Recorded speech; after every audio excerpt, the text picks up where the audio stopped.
मैदान में हारा हुआ इंसान फिर से जीत सकता है, लेकिन मन से हारा हुआ इंसान कभी नहीं जीत सकता। इसलिए कहा जाता है, मन के हारे हार है, मन के जीते जीत।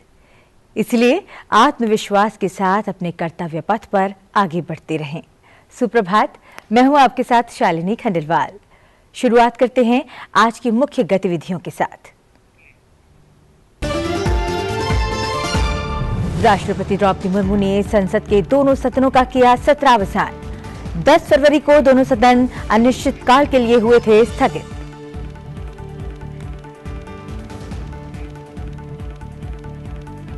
उपराष्ट्रपति जगदीप धनखड़ भारत स्टार्टअप और एमएसएमई शिखर सम्मेलन में होंगे आज मुख्य अतिथि। नई दिल्ली के अंबेडकर अंतर्राष्ट्रीय केंद्र में होगा सम्मेलन का आयोजन।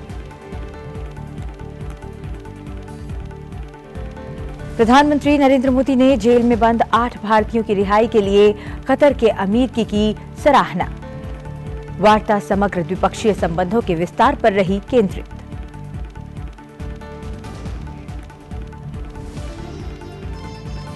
प्रधानमंत्री नरेंद्र मोदी आज हरियाणा और राजस्थान को देंगे विकास परियोजनाओं की सौगात। वीडियो कॉन्फ्रेंसिंग के माध्यम से आज विकसित भारत विकसित राजस्थान कार्यक्रम को करेंगे संबोधित।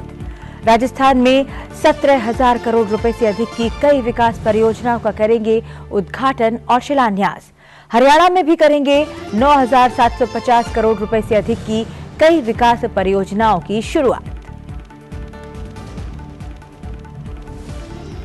और दिल्ली के यशोभूमि प्रदर्शनी स्थल में आज से मेवा इंडिया 2024 की प्रदर्शनी होगी शुरू। लोकसभा अध्यक्ष ओम बिरला मुख्य अतिथि के तौर पर होंगे शामिल।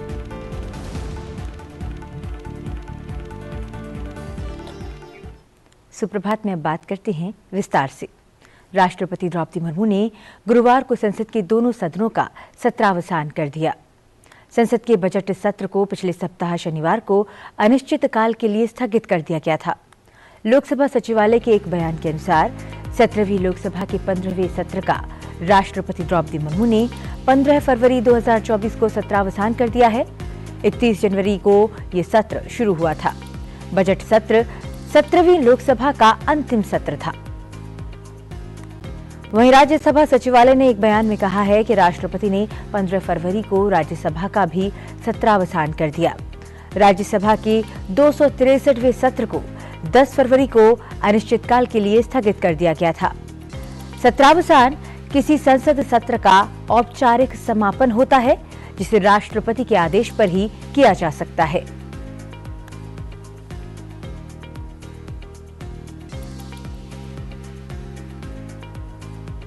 प्रधानमंत्री नरेंद्र मोदी वीडियो कॉन्फ्रेंसिंग के माध्यम से आज विकसित भारत विकसित राजस्थान कार्यक्रम को संबोधित करेंगे। प्रधानमंत्री कार्यक्रम के दौरान 17,000 करोड़ रुपए से अधिक की कई विकास परियोजनाओं का उद्घाटन करेंगे और उन्हें राष्ट्र को समर्पित करेंगे। ये परियोजनाएं सड़क, रेलवे, सौर ऊर्जा, विद्युत ट्रांसमिशन, पेयजल और पेट्रोलियम और प्राकृतिक गैस सहित कई महत्वपूर्ण क्षेत्रों से संबंधित हैं। राजस्थान के लगभग 200 स्थानों पर कार्यक्रम का आयोजन होगा। मुख्य कार्यक्रम जयपुर में आयोजित किया जा रहा है।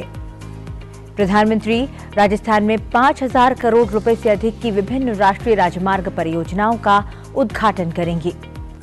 क्षेत्र में नवीकरणीय ऊर्जा के उत्पादन को बढ़ावा देने के लिए राजस्थान में लगभग 5,300 करोड़ रुपए की महत्वपूर्ण सौर परियोजनाओं की आधारशिला भी प्रधानमंत्री रखेंगे और उन्हें राष्ट्र को समर्पित करेंगे। राजस्थान में 2,100 करोड़ रुपए से अधिक की विद्युत ट्रांसमिशन क्षेत्र की परियोजनाओं को भी प्रधानमंत्री राष्ट्र को आज समर्पित करने वाले हैं। ये परियोजनाएं राजस्थान में सौर ऊर्जा क्षेत्रों से बिजली की निकासी के लिए हैं, ताकि इन क्षेत्रों में उत्पादित सौर ऊर्जा को लाभार्थियों तक पहुंचाया जा सके। प्रधानमंत्री जल जीवन मिशन की परियोजनाओं सहित लगभग 2400 करोड़ रुपए की कई परियोजनाओं की आधारशिला भी रखेंगे, जिसका उद्देश्य राजस्थान में स्वच्छ पेयजल प्रदान करने के लिए अवसंरचना को मजबूत बनाना है।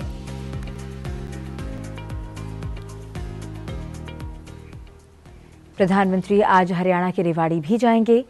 यात्रा के दौरान प्रधानमंत्री 9,750 करोड़ रुपए से अधिक की विभिन्न विकास परियोजनाओं का उद्घाटन और शिलान्यास करेंगे।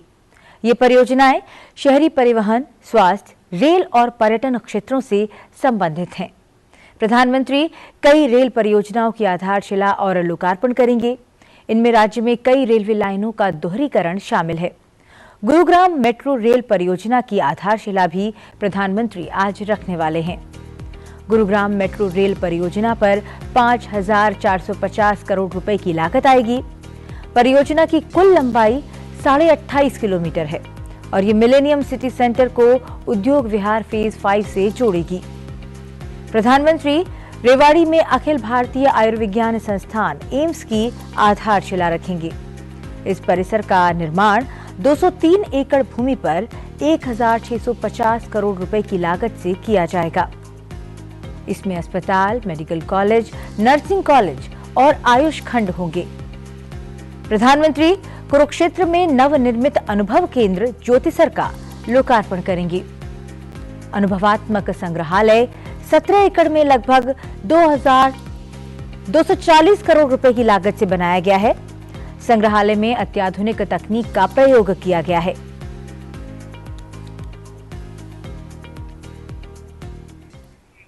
इससे पहले प्रधानमंत्री नरेंद्र मोदी कतर की यात्रा पर थे। प्रधानमंत्री ने कतर के प्रधानमंत्री अमीर शेख तमीम बिन हमद अल थानी से मुलाकात की और द्विपक्षीय संबंधों के साथ साथ क्षेत्रीय और वैश्विक मुद्दों पर बातचीत हुई। प्रधानमंत्री की यात्रा के दौरान बहुमुखी साझेदारी को और गहरा और मजबूत करने के तरीकों पर चर्चा हुई। प्रधानमंत्री बुधवार शाम को कतर दौरे पर पहुंचे। साल 2014 के बाद से उनकी ये दूसरी कतर यात्रा थी। प्रधानमंत्री का अमीरी दीवान में औपचारिक रूप से स्वागत किया गया, जहां कतर के अमीर शेख तमीम बिन हमद अल थानी ने उनकी अगवानी की।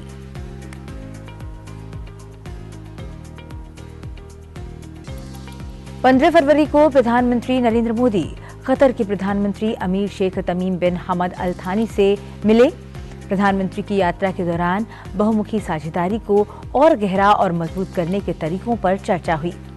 चर्चा के विषयों में व्यापार साझेदारी सहित द्विपक्षीय सहयोग के व्यापक क्षेत्र शामिल थे। उन्होंने क्षेत्रीय और अंतर्राष्ट्रीय महत्व के मुद्दों पर भी चर्चा की। प्रधानमंत्री नरेंद्र मोदी ने कतर के अमीर को भारत आने का निमंत्रण भी दिया। कतर के 2 दिवसीय आधिकारिक दौरे पर दोहा पहुंचने पर प्रधानमंत्री नरेंद्र मोदी का हवाई अड्डे पर विदेश राज्य मंत्री सुल्तान बिन साद अल मुरैखी ने स्वागत किया और दोनों देशों के संबंध मजबूत करने पर चर्चा की। यात्रा को लेकर विदेश मंत्रालय ने कहा कि प्रधानमंत्री नरेंद्र मोदी की कतर के प्रधानमंत्री के साथ बातचीत अच्छी रही। विदेश मंत्रालय ने बताया कि दोनों नेताओं ने अन्य विषयों के अलावा व्यापार और निवेश, ऊर्जा, वित्त जैसे क्षेत्रों में द्विपक्षीय सहयोग बढ़ाने पर बातचीत की। प्रधानमंत्री का दोहा पहुंचने पर वहां रह रहे भारतीय समुदाय ने गर्मजोशी से स्वागत किया। प्रधानमंत्री ने भारतीय समुदाय का अभिवादन किया। उन्होंने कहा कि वो प्रवासी भारतीयों के इस आत्मीय स्वागत के लिए आभारी हैं।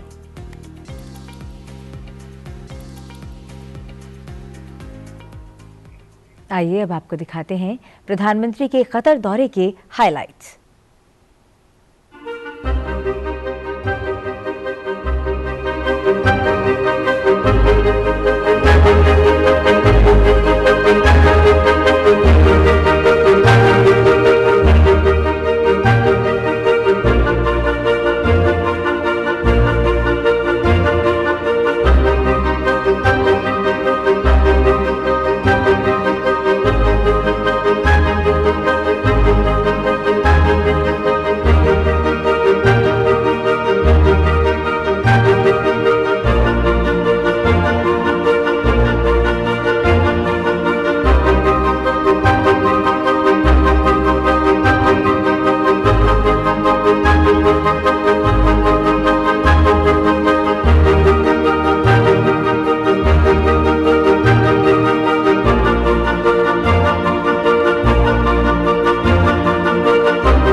उपराष्ट्रपति जगदीप धनखड़ आज भारत स्टार्टअप और एमएसएमई शिखर सम्मेलन में मुख्य अतिथि के तौर पर शामिल होंगे। नई दिल्ली के डॉक्टर अंबेडकर अंतर्राष्ट्रीय केंद्र में इस सम्मेलन का आयोजन किया जा रहा है। इससे पहले गुरुवार को उपराष्ट्रपति जगदीप धनखड़ दिल्ली विश्वविद्यालय के हिंदू कॉलेज के 125वें स्थापना दिवस समारोह में शामिल हुए। समारोह को संबोधित करते हुए उपराष्ट्रपति ने कहा कि भ्रष्टाचार और संरक्षण युवाओं के दुश्मन हैं। ये योग्यता और स्थिरता के विपरीत हैं। उन्होंने कहा कि युवा लोग भ्रष्टाचार से नफरत करते हैं क्योंकि वे भाई भतीजावाद और पक्षपात से अपने को ठगा हुआ महसूस करते हैं। शासन इकोसिस्टम में हाल के सुधारों का जिक्र करते हुए उपराष्ट्रपति ने कहा कि सत्ता के गलियारे अब भ्रष्ट तत्वों से पूरी तरह मुक्त कर दिए गए हैं और अब एक पारदर्शी जवाबदेह प्रणाली स्थापित की गई है। उन्होंने कहा कि अब ऐसा समय है जब योग्यता के आधार पर चीजों के मिलने का बोलबाला है और युवा अपने सपनों की आकांक्षा कर सकते हैं और उनको पूरा भी कर सकते हैं। उपराष्ट्रपति ने कहा कि आप अपनी क्षमताओं का पूरा दोहन कर सकते हैं। उन्होंने कहा कि कानून के सामने समानता लोकतांत्रिक शासन के लिए सबसे अपरिहार्य विशेषता है। अब कोई भी कानून से ऊपर नहीं है। उपराष्ट्रपति ने कहा कि हिंदू कॉलेज देश के स्वतंत्रता आंदोलन का गवाह रहा है। This institution has been witness to freedom struggle and has contributed to it. This institution has witnessed securing of independence. This institution has played role in nurturing independence by its alumni. But now is the time to blossom independence. You are there. Therefore, this institute is right platform for me to be here and on this day. What an occasion for me, what an honor to me that I am here in absolute delight associated with 125th Founders Day of Hindu College.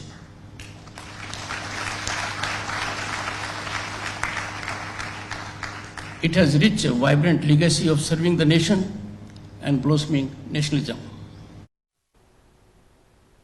उपराष्ट्रपति जगदीप धनखड़ ने कहा कि कानून का सम्मान राष्ट्रवाद का सम्मान है। कानून का सम्मान लोकतंत्र और योग्यता के आधार पर चीजों के मिलने का सम्मान है। उन्होंने कहा कि कानून का सम्मान भ्रष्टाचार पर अंकुश लगाना है। उपराष्ट्रपति ने संवैधानिक संस्थाओं की छवि धूमिल करने वालों की आलोचना भी की। Some people at the cost of nationalism are recipe for chaos. They are perfect recipe for chaos. They shut down their eyes to phenomenal growth, unstoppable growth, rise of infrastructure, rise of our reputation, rise of our passport value. They ignore everything and they engage in the pernicious design of running down the country. They do it by way of orchestration. They do it in a designed manner. They disseminate information which is frustrating. We know it is wrong. Now, when such people set afloat anti-national narratives on untenable premise with a design to taint, tarnish, demean our institutions and constitution, run down our growth history, who are the people who can deal with them? Only you can deal with them. Boys and girls, you are the supreme power. You are the most effective transformational conveyance of change. You are discerning minds. Ours is a country where by event management we give some people very high status, iconic status. He is a great lawyer. He is a great doctor. He is a great economist. Don't be swept by these. Analyze why. And the moment you're asking the question why, you'll know the answer. It is not right. We have seen in Padma Awards, there was a time these prestigious civilian awards emanated from recommendations and patronage. Now they go to the deserving. Therefore, I am making this appeal to neutralize anti-national narratives to the most powerful segment, our youth, because you are the ultimate stakeholders in governance. You are the custodians of this country. You will take Bharat at 2047, Bharat of your dreams and aspirations. Delhi के द्वारका स्थित यशोभूमि प्रदर्शनी स्थल में आज से मेवा India 2024 प्रदर्शनी की शुरुआत होने जा रही है। लोकसभा अध्यक्ष ओम बिरला इस कार्यक्रम में मुख्य अतिथि के तौर पर शामिल होंगे। ये अपनी तरह की पहली और अनोखी प्रदर्शनी है, जिसमें लगभग 20 देशों के ड्राई फ्रूट्स व्यापार से जुड़े व्यवसायी और उद्यमी हिस्सा लेने जा रहे हैं। ये भारत के नवगठित nuts and dry fruit council of India के अंतर्गत आयोजित हो रही है, जिसमें ड्राई फ्रूट्स के व्यापार के विभिन्न पहलुओं पर चर्चा होगी। इस व्यवसाय से जुड़े देश विदेश के टॉप के बिजनेसमैन इसमें शामिल होंगे और भविष्य की रणनीति तय करेंगे। भारत के मेवे और ड्राई फ्रूट व्यापार का अब तक का ये सबसे बड़ा आयोजन होगा।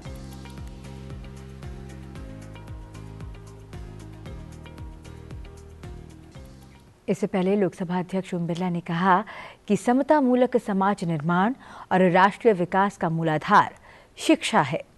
सार्वभौमिक और उच्च गुणवत्तापूर्ण शिक्षा ही भारत के उज्जवल भविष्य को तय करेगी। दिल्ली में अखिल भारतीय राष्ट्रीय शैक्षिक महासंघ की ओर से आयोजित 2 दिवसीय राष्ट्रीय संगोष्ठी का उद्घाटन करने के दौरान लोकसभा अध्यक्ष ने ये बात कही। लोकसभा अध्यक्ष ने इस दौरान कहा कि देश की लोकतांत्रिक शासन संरचना का उन्होंने जिक्र किया और कहा कि 75 वर्षों की यात्रा में देश ने औद्योगिक उत्पादन, अंतरिक्ष, कृषि, परमाणु ऊर्जा और ऐसे कई क्षेत्रों में बड़ी प्रगति की है। उन्होंने आगे कहा कि देश मोबाइल फोन से लेकर फाइटर प्लेन तक बना रहा है और आत्मनिर्भरता के युग में प्रवेश कर चुका है।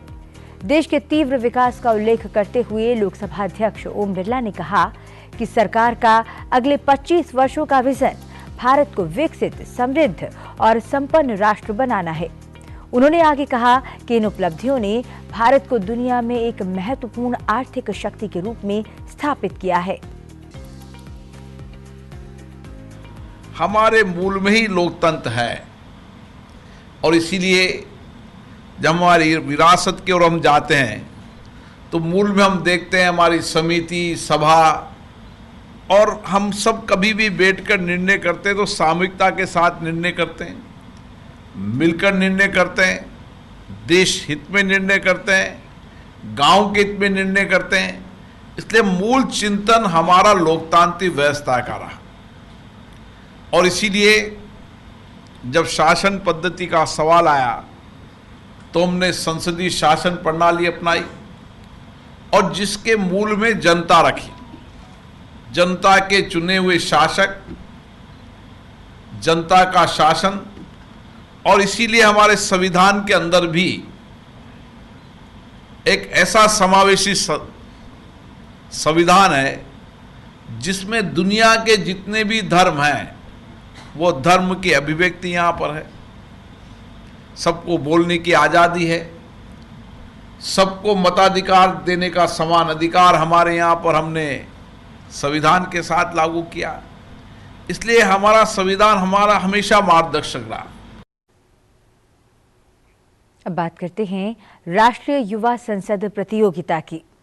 केंद्रीय मंत्री अर्जुन राम मेघवाल 16वीं राष्ट्रीय युवा संसद प्रतियोगिता 2019-20 के विजेताओं को आज पुरस्कार देंगे। पुरस्कार वितरण समारोह संसद भवन परिसर में स्थित जीएमसी बालयोगी ऑडिटोरियम में आयोजित किया जाएगा। राष्ट्रीय स्तर पर पहला स्थान प्राप्त करने वाले पंजाब केंद्रीय विश्वविद्यालय भटिंडा के छात्र युवा संसद बैठक की प्रस्तुति देंगे।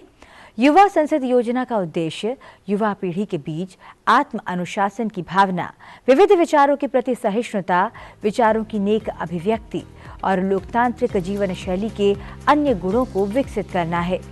ये योजना छात्रों को संसद की प्रथाओं और प्रक्रियाओं, चर्चा और बहस की तकनीकों से भी परिचित कराती है और उनमें आत्मविश्वास, नेतृत्व भावना और प्रभावी वाक्पटुता कौशल विकसित करती है।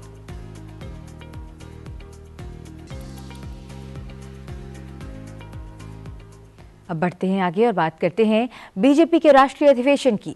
भारतीय जनता पार्टी का 2 दिवसीय राष्ट्रीय अधिवेशन शनिवार से नई दिल्ली में होने जा रहा है।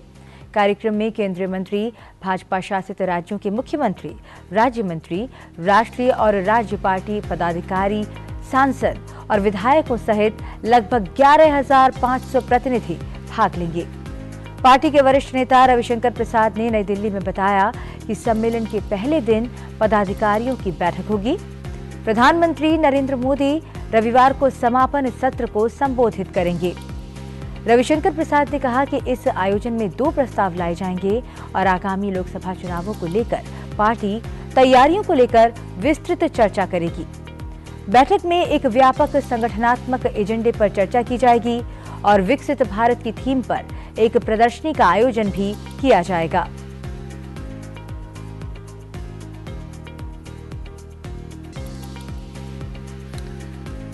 प्रधानमंत्री जी ने 370 का सेट किया है और लोकसभा में एनडीए 400 के पार, तो उस महान आह्वान को फलीभूत करने के लिए 17-18 को यह अपना राष्ट्रीय अधिवेशन भारत मंडपम में दिल्ली में होगा। चलिए अब आपको ले चलते हैं किताबों की दुनिया में। अगर आप पढ़ना लिखना पसंद करते हैं तो दिल्ली का प्रगति मैदान इस समय आपके लिए सबसे मुफीद जगह है, जहां चल रहा है नई दिल्ली विश्व पुस्तक मेला 2024। अगर आप दिल्ली या उसके आसपास रहते हैं तो इस मेले में जरूर जाएं।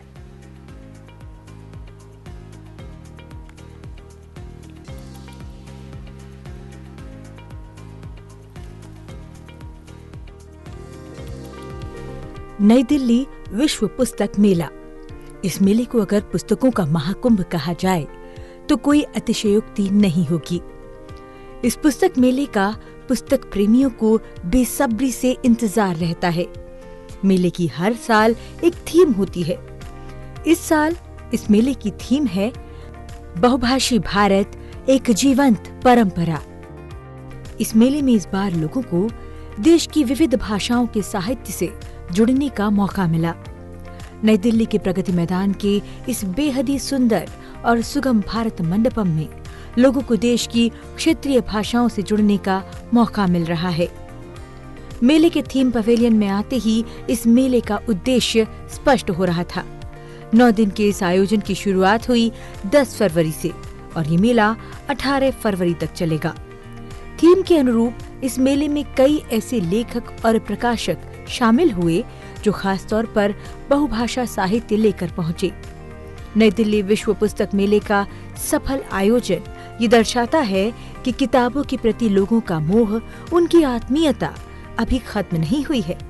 खासतौर पर ऐसे मेले में आने वाले युवा और बच्चे इस उम्मीद को बचाए रखने का काम करते हैं। सुप्रभात के लिए दीप्ति दुबे की रिपोर्ट।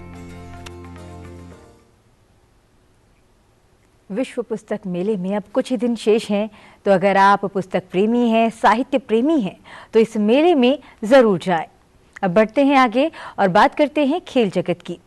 भारत और इंग्लैंड के बीच तीसरे टेस्ट मैच में भारत ने पहले दिन का खेल समाप्त होने तक 5 विकेट पर 326 रन बना लिए हैं। कप्तान रोहित शर्मा 131 रन बनाकर आउट हुए और रविंद्र जडेजा 110 रन बनाकर क्रीज पर हैं। अपना पहला टेस्ट मैच खेल रहे सरफराज ने भी 62 रन का महत्वपूर्ण योगदान दिया। इससे पहले भारत ने टॉस जीतकर बल्लेबाजी करने का फैसला किया। भारत की ओर से बल्लेबाज सरफराज खान और विकेट कीपर ध्रुव जुरेल अंतर्राष्ट्रीय टेस्ट मैच में पहली बार खेल रहे हैं। दोनों टीमें 1-1 मैच जीतकर श्रृंखला में बराबरी पर हैं। सुप्रभात में अब बात करते हैं आज के दिन से जुड़े इतिहास की और जानते हैं कि इतिहास में आज की तारीख से कौन सी महत्वपूर्ण घटनाएं जुड़ी हुई हैं। 16 फरवरी साल 1944 में धुंडीराज गोविंद फाल्के का निधन हुआ। भारतीय सिनेमा की नींव रखने वाले दादा साहब फाल्के को भारतीय फिल्म उद्योग का पितामह कहा जाता है। इन्होंने भारतीय सिनेमा जगत की पहली मूक फिल्म राजा हरिश्चंद्र का निर्माण किया। इस फिल्म की प्रेरणा इन्हें मुंबई में अमेरिका इंडिया थिएटर में दिखाई गई विदेशी मूक चलचित्र लाइफ ऑफ क्राइस्ट से मिली थी। साल 1937 में बनी फिल्म गंगा अवतरण दादा साहब फाल्के द्वारा निर्देशित पहली बोलती फिल्म थी। 16 फरवरी साल 1956 को मेघनाथ साहा का निधन हुआ। साहा ने गणित और भौतिकी के क्षेत्र में महत्वपूर्ण योगदान दिया था। मेघनाथ साहा सुप्रसिद्ध खगोल विज्ञानी थे। इन्हें साहा इक्वेशन के लिए जाना जाता है। ये इक्वेशन तारों में भौतिक और रासायनिक स्थिति की व्याख्या करता है। इन्होंने साहा नाभिकीय भौतिकी संस्थान नामक महत्वपूर्ण संस्थान की स्थापना की। 16 फरवरी साल 2005 को अंतर्राष्ट्रीय क्योटो संधि को लागू किया गया। ग्लोबल वार्मिंग को बढ़ाने वाली गैसों के उत्सर्जन को कम करने के उद्देश्य से यह संधि अस्तित्व में आई थी। इस संधि के मूल में इस बात की चिंता थी कि जलवायु परिवर्तन के लिए दुनिया में बढ़ता प्रदूषण जिम्मेदार है। इस संधि में यह तय हुआ कि दुनिया के देश अपने यहाँ कार्बन डाइऑक्साइड व अन्य ग्रीन हाउस गैसों में कमी लाएंगे। गुजरात के अंबाजी शहर में 51 शक्तिपीठ परिक्रमा महोत्सव का आयोजन किया जा रहा है। इस 5 दिवसीय कार्यक्रम का आयोजन गुजरात पवित्र यात्रा धाम विकास बोर्ड, श्री अरासुरी अंबाजी माता देवस्थान ट्रस्ट और बनासकांठा जिला प्रशासन द्वारा संयुक्त रूप से किया जा रहा है। आइए चलते चलते आपको छोड़ जाते हैं 51 शक्तिपीठ परिक्रमा महोत्सव के तीसरे दिन प्रकाश और ध्वनि शो और आरती की झलक के साथ। आप बने रहिए सनसेट टीवी के साथ। मुझे दीजिए आज्ञा। नमस्कार।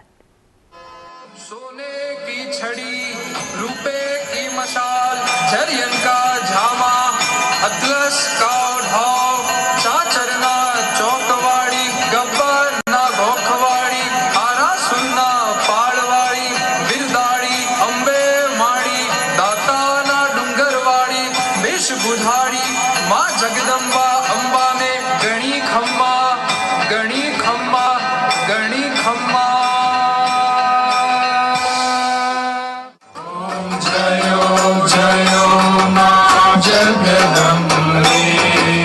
दशमी दश अवतार, जय विजया दशमी, जय विजया दशमी।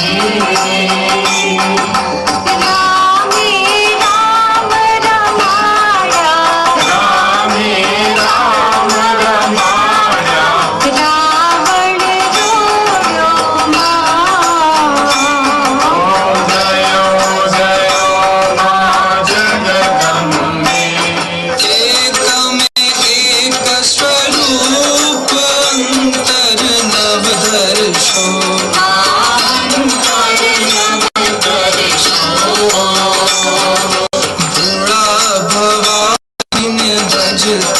भोला अम्बे मन बजता भवसागर।